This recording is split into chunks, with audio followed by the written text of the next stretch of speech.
ছোটবেলায় ফেরাউনের ঘরে জিহ্বার মধ্যে কি লেগেছিল? বলেন না, আগুন অথবা কয়লা, যার কারণে জিহ্বাটা কি হয়েছে? পুড়ে গিয়েছে। আর আপনারা জানেন কথা বলার জন্য ঠোঁটেরও দরকার, দাঁতেরও দরকার, জিহ্বারও দরকার। সে দাঁত ছাড়া কথা বলেন তো আল্লাহ বাবা আল্লাহ শুনুন, ঠিক না? সে ঠোঁট ছাড়া কথা বলেন তো বাবা ডাকেন তাহলে কথা বলার জন্য ঠোঁটের দরকার, জিহ্বার দরকার, দাঁতের দরকার। আপনি যে উচ্চারণগুলা করেন এই উচ্চারণগুলা সাজাই দিচ্ছে কে? কথা কিভাবে আসে কখনো ভেবে দেখেছেন? আপনার ভিতর থেকে বাতাস বের হয়। একটু খেয়াল করবেন, আপনার ভিতর থেকে কোনো শব্দ বের হয় না, আপনার ভিতর থেকে একটা বাতাস বের হয়। ওই বাতাসটাকে জিহ্বায় শব্দ তরঙ্গ বানায়। যেমন এই দেখেন বাতাস বের হচ্ছে, এখন এটাকে দেন আলিফ, আওয়াজ বের হয় না, বাতাস বের হয়।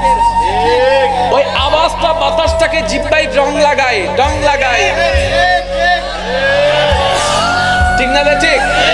এবার জিহ্বা আপনার আছে, ভিতরে একটা দেখবেন ছোট্ট জিহ্বা আছে। একজনে বলে যে এটা রেখে লাভ কি, কোনো তো কাজ নেই বাবা, এটা কেটে ফেলে দিই। ডাক্তার বলে বোবা হওয়ার ইচ্ছা থাকলে ফেলে দে। আমি ডাক্তারকে বললাম এই ছোট্ট জিনিসের কাজ কি হতে পারে মশাই?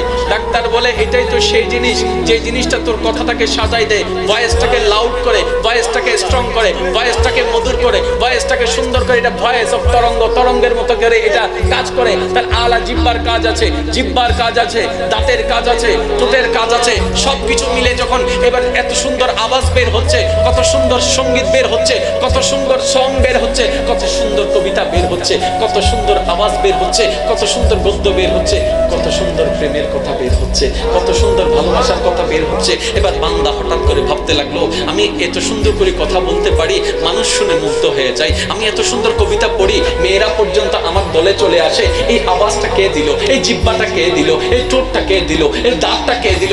তখন মন বলল তোর রবে দিল। এবার বলে যে আমাকে এত সুন্দর আওয়াজ করার জিহ্বা দিল, দাঁত দিল, ঠোঁট দিল, আমি তো আমার রবের প্রশংসা করতে পারলাম না, আমি তো আমার রবের জিকির করতে পারলাম না। তাহলে তো এই ঠোঁটের হক আদায় হয় নাই, এই জিহ্বার হক আদায় হয় নাই, এই আলা জিহ্বার হক আদায় হয় নাই। বান্দার বুঝ যখন চলে আসলো, সব কথা বাদ দিয়ে এবার মওলার নামের জিকিরের দ্বন্দ্বে লেগে গেছে।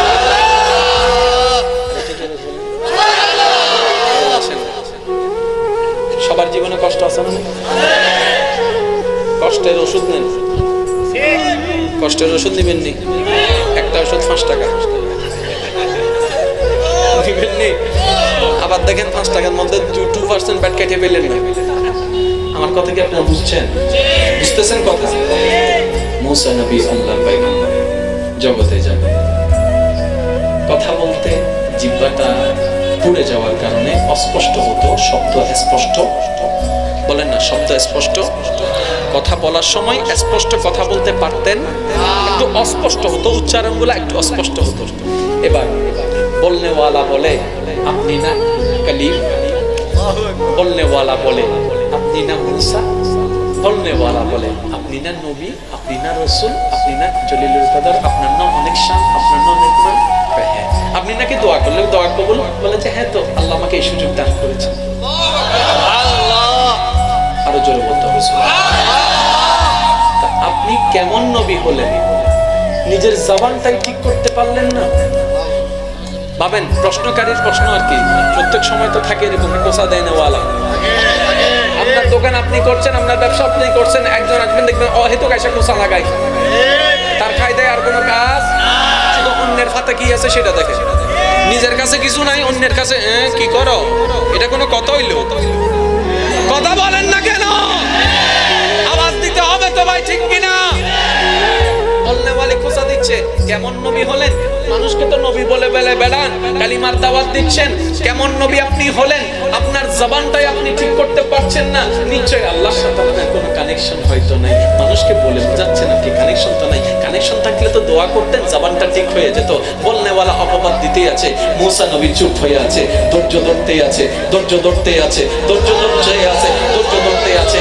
এই দোয়া করতে চাইলো, এই দোয়া চাইতে আসলো। মুসা নবী তার পক্ষ হয়ে আল্লাহর কাছে দোয়া করলেন, আল্লাহ পাক সেই দোয়া কবুল করলেন। ওর পক্ষে দোয়া করলো, দোয়া কবুল। ওর পক্ষে দোয়া করলো, দোয়া কবুল। ওর পক্ষে দোয়া করলো, দোয়া কবুল। ওর পক্ষে দোয়া করলো, দোয়া কবুল। সবার জন্য চাচ্ছে, নিজের জন্য চাচ্ছে না। ওই যে পাওয়ারফুল বললাম, সবার জন্য চাচ্ছে, নিজের জন্য চাচ্ছে না।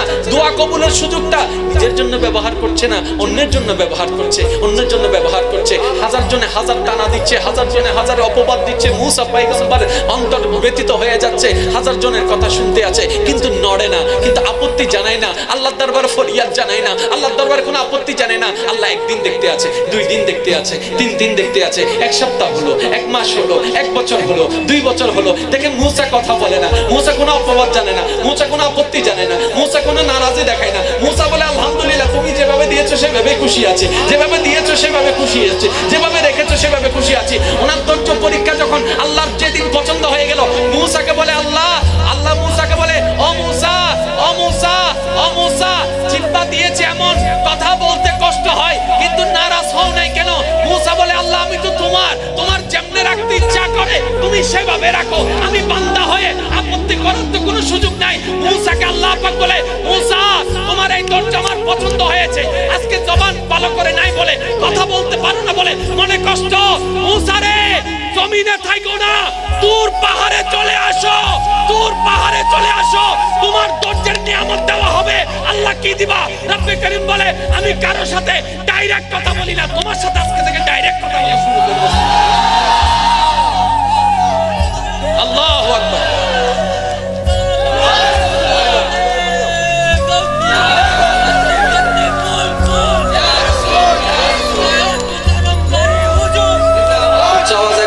সুবহানাল্লাহ। আমার সুবহানাল্লাহ মন মতো আওয়াজে পাই না, আর একটু জোরে বলেন। জবান দিছি কথা বলার, জিহ্বা পুড়ে গেছে, ধৈর্য ধরছো, খুশি হয়েছি, আসো আসো, আজ সে তুম কলিমুল্লাহ বন যাও। ওই যে ধৈর্য ধরেছ, এবার আশিকরা প্রস্তুত, আশিকরা প্রস্তুত নাই? আশিক তো প্রস্তুত থাকার সব সময় দরকার, কই আশিক তো দেখি মরে গেছে। এই জিন্দা যারা আছেন তারা একবার কোন আলহামদুলিল্লাহ। মাঝে মধ্যে মনে হয় যে কবরস্থানে বসে ওয়াইজ করতেছে। এটা কি কবরস্থান না জিন্দা স্থান? और जोर से कहो ना यार, ঠিক না? একটু আওয়াজ দিবেন। মুসা আল্লাহর প্রিয়, কষ্টে কাটিয়েছেন। এবার মনোযোগটা দিলে বুঝতে পারবেন। আদম থেকে ঈসা, কুল পয়গম্বর। আদম নবী দুনিয়াতে আসলেন, কাঁদার পর কাঁদা করতেই লাগলেন, চোখের পানি ছড়াতেই লাগলেন। আসমানের দিকে তাকাচ্ছে না, আসমানের দিকে তাকাচ্ছে না, চোখের পানি ছড়াতেই লাগলেন। আদম নবীকে প্রশ্ন করা হলো, ও বাবা আদম, এত অঝোর দ্বারা কেন কান্না করছেন? কেন আপনি মায়ুবকে কেন কান্না করছেন? এবার আদম নবী বলে, আমি মওলাকে খুশি করতে চাই, মওলাকে খুশি করতে চাই, খুশি করতে চাই, মওলাকে খুশি করতে চাই। হযরত ইউনূস আলাইহিস সালাম 40টা দিন পর্যন্ত মাছের অন্ধকার পেটের মধ্যে পড়ে আছে। ইউনূস আলাইহিস সালাম ওখানে বসে বসে কি করছেন, কি চাচ্ছেন? বলে যে আমি মওলাকে খুশি করতে চাই, মওলাকে খুশি করতে চাই, মওলাকে খুশি করতে চাই। আইয়ুব পয়গম্বর, আল্লাহর একজন প্রিয় নবী, সারা শরীরে রোগ নিয়ে বসে আছেন, আপত্তি তিনি করে না, অধৈর্য তিনি হচ্ছেন না, নারাজ তিনি হচ্ছেন না। ও আইয়ুব নবী, কেন আপনি ধৈর্য ধরে আছেন? বলে যে মওলাকে খুশি করতে চাই, মওলাকে খুশি করতে চাই। ইব্রাহিম নবীর সামনে আগুনের কুণ্ডলী তৈরি, চেহারার মধ্যে কোনো বিষণ্ণতা নাই। ও ইব্রাহিম নবী, কেন আপনি এত নিস্তব্ধ, এত নীরব হয়ে আছেন হাসি মুখে? বলে যে মওলাকে রাজি করতে চাই, মওলাকে রাজি করতে চাই, মওলাকে রাজি করতে চাই। ইব্রাহিম পয়গম্বরকে আগুনে ফেলে দেওয়া হচ্ছে, এখানে চলে যাচ্ছে, চেহারার মধ্যে কোনো পরিবর্তন নাই। ইব্রাহিম কি চান? বলে যে মওলাকে খুশি করতে চাই। গভীর মনোযোগ ইমানদার ভাইয়েরা, হযরত আইয়ুব আলাইহিস সালাম বলে মওলাকে খুশি করতে চাই। আদম নবী বলে মওলাকে খুশি করতে চাই। ঈসা বলে মওলাকে খুশি করতে চাই। হযরত মরিয়ম আলাইহিস সালামের জীবনী দেখেন, একজন সৎ, একজন পবিত্র নারী, কিন্তু আল্লাহর প্রেমের পরীক্ষা দেওয়ার কারণে কলঙ্কিত হয়েছে। সমাজের কাছে অনেক অনেক অপবাদ উনি পেয়েছেন, কিন্তু অধৈর্য হয় নাই। ও মরিয়ম কি চান? বলে যে মওলাকে খুশি করতে চাই। ও ঈসা পয়গম্বর পয়গম্বর, বাচ্চারা দুনিয়াতে এসেছেন, হাজার মানুষ হাজার অপবাদ দিয়েছে, চুপ করে রইলেন কেন? বলে মওলাকে খুশি করতে চাই। মুসা চাই মওলার খুশি, ঈসা চাই মওলার খুশি, আদম চাই মওলার খুশি, শীষ চাই মওলার খুশি, ইব্রাহিম চাই মওলার খুশি, ইসমাইল চাই মওলার খুশি, ইউসুফ চাই মওলার খুশি, ইসহাক চাই মওলার খুশি, দাউদ চাই মওলার খুশি, ইসহাক চাই মওলার খুশি, ইমরান চাই মওলার খুশি, ইউসুফ চাই মওলার খুশি, আদম চাই মওলার খুশি, আসমান চাই মওলার খুশি, জমিনে চাই মওলার খুশি, সাগরে চাই মওলার খুশি, সূর্য চাই মওলার খুশি, চন্দ্র চাই মওলার খুশি, ফেরেশতা চাই মওলার খুশি, জিবরাইল চাই মওলার খুশি, ইসরাফিল চাই মওলার খুশি, ইসহাক চাই মওলার খুশি, আজরাইল চাই মওলার খুশি, ইসরাফিল চাই মওলার খুশি। কুল কায়নাতের সমস্ত সৃষ্টি আল্লাহকে খুশি করতে চাই। এবার আমরা তাকাইলাম রব্বে কারীমের রহমতের দিকে, কুরআন ডাক দিয়ে উঠলো, ওয়ালা সাউফা ইউতিকা রাব্বুকা ফাতারদা। আল্লাহ পাক বলে কুল কায়নাত চাই আমি রবকে খুশি করতে, আর আমি আল্লাহ চাই নবী মুস্তাফা আপনার চেহারায় মুখে হাসি ফোটাতে।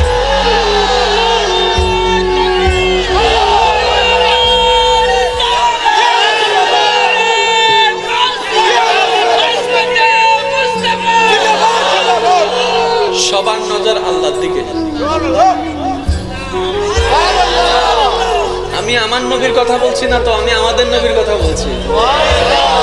এক গ্রুপে ছিলেন না, কোন বাইরে গেছে কিও মুসা গ্রুপ ঢুকে গেছি নি, কোন এই ঈসা গ্রুপ ঢুকছি নিও, ঢুকলে কিন্তু সাবধান কইয়া দিছি, এটা সব মুস্তাফার গ্রুপ। ইয়া রাসূলুল্লাহ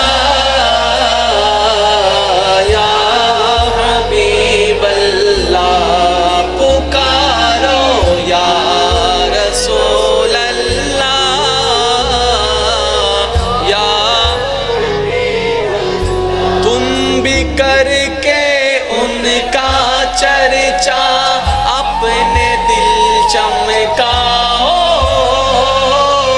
ऊंच में ऊंचा नबी का झंडा, अज़मत वाला नबी का झंडा, रहमत वाला नबी का झंडा, हर घर में लहराओ, पुकारो या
से छुड़ा सकती नहीं, नात खानी मौत भी हम से छुड़ा सकती नहीं, कब्र में भी मुस्तफा की गीत गाते जाएंगे, या रसूल अल्लाह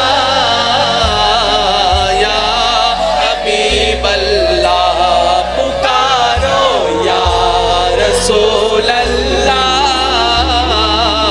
या हबीब अल्लाह। जोर से कहो यार सुभान अल्लाह, और जोर से कहो सुभान अल्लाह, और जोर से कहो सुभान